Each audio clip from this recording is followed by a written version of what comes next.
Sudah 1 bulan lebih saya berada di Pulau Buru, Provinsi Maluku.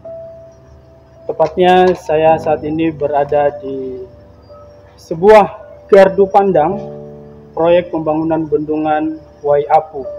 Dan dari sini saya merasakan bagaimana tanda-tanda penyertaan Tuhan dalam hidup saya. Pembacaan renungan firman Tuhan untuk hari ini kita baca dari kitab Keluaran pasal 3 ayat yang ke-7. Demikian firman Tuhan. Dan Tuhan berfirman, Aku telah memperhatikan dengan sungguh kesengsaraan umatku di tanah Mesir, dan aku telah mendengar seruan mereka yang disebabkan oleh pengerah-pengerah mereka. Ya, aku mengetahui penderitaan mereka. Bangsa Israel berada di Mesir dikarenakan terjadinya masa kelaparan pada saat itu, dan salah satu anak Yakub yaitu Yusuf menjadi raja di Mesir. Dalam Keluaran pasal 12 ayat 40 mencatat bahwa bangsa Israel diam dan hidup di tanah Mesir selama 430 tahun. Dan selama 430 tahun itu bangsa Israel mengalami pertambahan populasi yang begitu luar biasa, sehingga hal tersebut membuat Raja Firaun tidak senang, sehingga dia membuat aturan dan menindas bangsa Israel dengan sangat luar biasa, dengan tujuan supaya mereka tidak mengalami perkembangan populasi dan mereka tidak menjadi penguasa atas Mesir. Apakah yang sedang engkau hadapi saat ini? Apakah Mesir keuangan yang sedang tidak baik-baik saja? Ataukah mungkin Mesir dalam hubungan antar keluarga, suami dengan istri, antara anak atau juga orang tua dengan anak, atau bahkan hubungan yang sedang tidak baik-baik saja antar lingkungan di rumahan atau mungkin di lingkungan pekerjaan.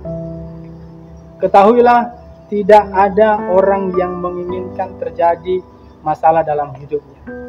Tapi satu hal harus kita pahami, bahwa sekalipun terjadi masalah dalam kehidupan kita, tergantung bagaimana kita meresponnya.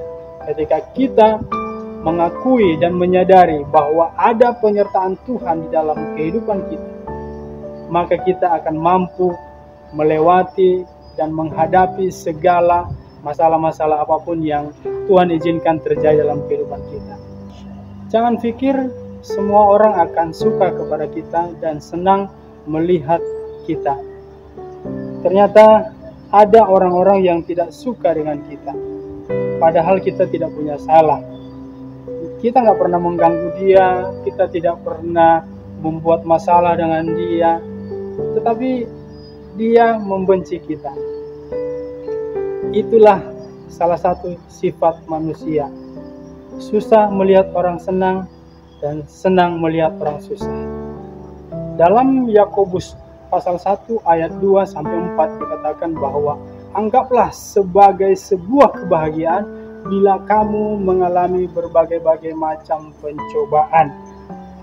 Sebab itu merupakan ujian imanmu, sebab ujian terhadap imanmu itu akan menghasilkan ketekunan, dan biarlah ketekunan itu memperoleh buah yang matang, supaya kamu menjadi sempurna dan tak kekurangan suatu apapun.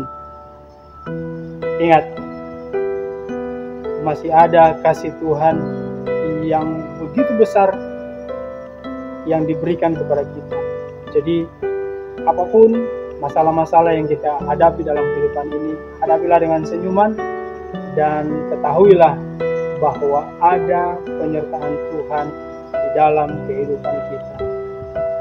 Tunjukkan dan sebarkan, bagikan kasih yang telah Tuhan nyatakan dalam kehidupan kita kepada semua orang, kepada orang-orang yang membutuhkan, supaya mereka bisa melihat bahwa ada Kristus di dalam kehidupan kita. Selamat pagi, Selamat beraktivitas dalam berkat Tuhan. Ingat, tanda penyertaan Tuhan ada di dalam kehidupan setiap orang-orang yang percaya kepada-Nya. Shalom, Tuhan Yesus memberkati.